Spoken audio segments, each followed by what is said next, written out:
If you've ever wondered what actually happens inside the brain when a person consumes a drug, today you're going to find out. Let's start with something you probably already consumed today: caffeine. Caffeine doesn't give you energy. That already changes everything. It's a stimulant that blocks a molecule called adenosine, which is responsible for telling your brain that it's tired. It's as if there were a low battery alert, and caffeine simply covered it up. In 20 or 30 minutes, you feel more awake, more focused, more productive. But the tiredness hasn't disappeared. It was only postponed. When the effect wears off, adenosine returns with more intensity, bringing irritability, headaches, and fatigue. It's not that you need coffee to live. It's that your brain has become accustomed to functioning with that chemical blockage. Now let's go to something completely different: LSD. Here we aren't talking about energy or relaxation, but perception. LSD acts mainly on serotonin receptors, especially 5-HT2A, which is involved in how we interpret reality. Colors seem more vivid. Patterns move. The sense of identity can become unstable. Magical things don't just appear out of nowhere. What happens is that the filter that organizes your daily experience is altered. The brain stops prioritizing information, and everything takes on the same weight. For some, this is expansion. For others, it's confusion. It isn't physically addictive, but it is unpredictable and depends heavily on mental state and environment.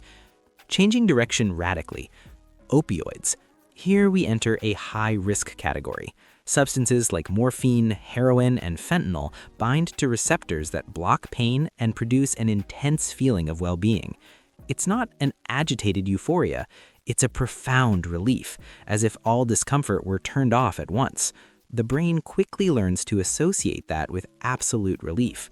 Over time, tolerance increases. More is needed to feel the same effect, and withdrawal can be severe. Intense anxiety, physical pain, insomnia.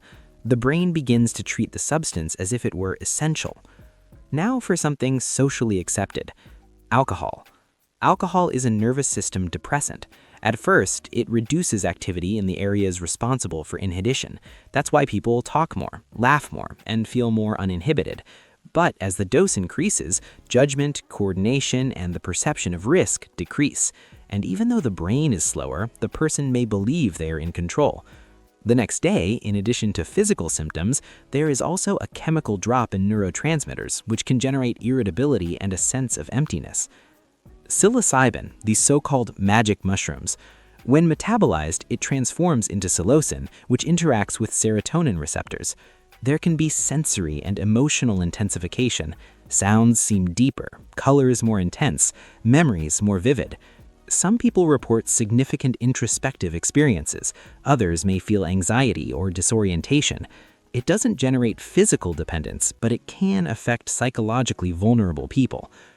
Methamphetamine, an extremely potent stimulant. It releases large amounts of dopamine and adrenaline, intense energy, extreme focus, a sense of power. But the cost is high. The brain quickly exhausts its chemical reserves. Then comes the crash: deep depression, paranoia, exhaustion. With repeated use, the brain starts producing less dopamine naturally. What once gave pleasure stops doing so. Cannabis. THC acts on the endocannabinoid system, which regulates mood, memory, and perception. It can generate relaxation or anxiety, depending on the dose and context. Time may seem slower, senses more intense. With frequent use, it can affect short-term memory and motivation. Dependence is usually more psychological than physical. MDMA. This substance releases large amounts of serotonin, dopamine, and oxytocin, a feeling of connection, empathy, and emotional euphoria. After the peak, a sharp drop in mood may follow, as the brain needs time to replenish these substances. Repeated use can affect long-term emotional stability. Benzodiazepines. They increase the action of GABA, a neurotransmitter that reduces brain activity. They produce calm and a decrease in anxiety. They can be useful under medical guidance, but the brain adapts quickly. Tolerance increases, and abrupt interruption can cause intense symptoms, even seizures. Nicotine. It reaches the brain in seconds and stimulates the release of dopamine, creating a brief sense of reward. The effect lasts a short time, which reinforces the cycle of repetition. Over time, the brain associates nicotine with emotional regulation. Without it, mood may seem more unstable. Cocaine. It blocks the reuptake of dopamine, causing it to accumulate in the brain. Intense euphoria, high energy, exaggerated self-confidence. But the effect lasts only a few minutes. Then comes the abrupt crash, with anxiety and irritation. The contrast between the peak and the drop contributes to the high potential for dependence. Ketamine. It interferes with glutamate, altering the way the brain processes reality. It can cause a feeling of disconnection from the body and the environment. In medical contexts, it's used in a controlled manner, but frequent use outside that context can lead to impairments in memory and emotional stability. Ultimately, despite the differences, all these substances interfere with the brain's reward circuits, especially in the release or control of dopamine, which is linked to the sensation of pleasure and motivation. The key is not fear, it's knowledge. If you like the content, leave your like, and we'll see you in the next video.